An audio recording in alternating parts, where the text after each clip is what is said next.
பார்த்து வருகிறோம். ஸ்ரீரங்கம் நகர காங்கிரஸ் கமிட்டி அலுவலகத்தில் ஹான்ஸ் போதைப்பொருள் பறிமுதல் செய்யப்பட்டிருக்கிறது.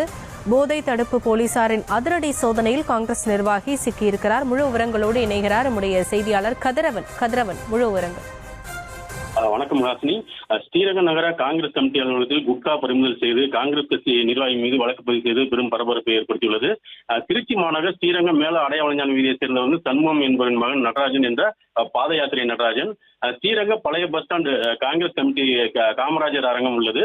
அதில் முக்கிய நிர்வாகியும் ஸ்ரீரங்க நகர நலச்சங்க முக்கிய பொறுப்பிலும் உள்ள இந்த நிலையில் ஸ்ரீரங்கம் காமராஜர் அரங்கை காங்கிரஸ் கமிட்டி அலுவலகத்தில் கட்டுக்கட்டாக குட்கா விற்பனை செய்வதாக ஸ்ரீரங்கம் போலீசாருக்கு ரகசிய தகவல் கிடைத்துள்ளது. இதன் அடிப்படையில் ஸ்ரீரங்கம் போலீசார் காங்கிரஸ் அலுவலகத்தில் சோதனை செய்த போது 2 கிலோ கஞ்சா அதாவது குட்கா பறிமுதல் செய்தது. மொத்தம் 104 ஹான்ஸ் பாக்கெட்டுகளும் போதை தடுப்பு போலீசார் கையகலமாக பிடித்தனர். பாத யாத்திரை நடராஜன் ஸ்ரீரங்கம் காங்கிரஸ் கமிட்டி காமராஜர் அரங்கில் பதுக்கி வைத்திருந்தது குட்காவில் ஸ்ரீரங்கம் பொதுமக்களிடையே பெரும் அதிர்ச்சியை ஏற்படுத்தியுள்ளது.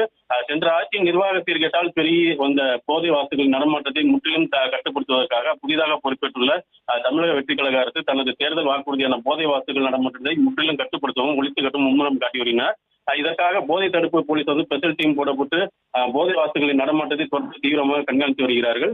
ஸ்ரீரங்கம் போலீசார் பாத யாத்திரை நடராஜன் மீது வழக்கு பதிவு செய்து விசாரணை மேற்கொண்டு வருகின்றனர்.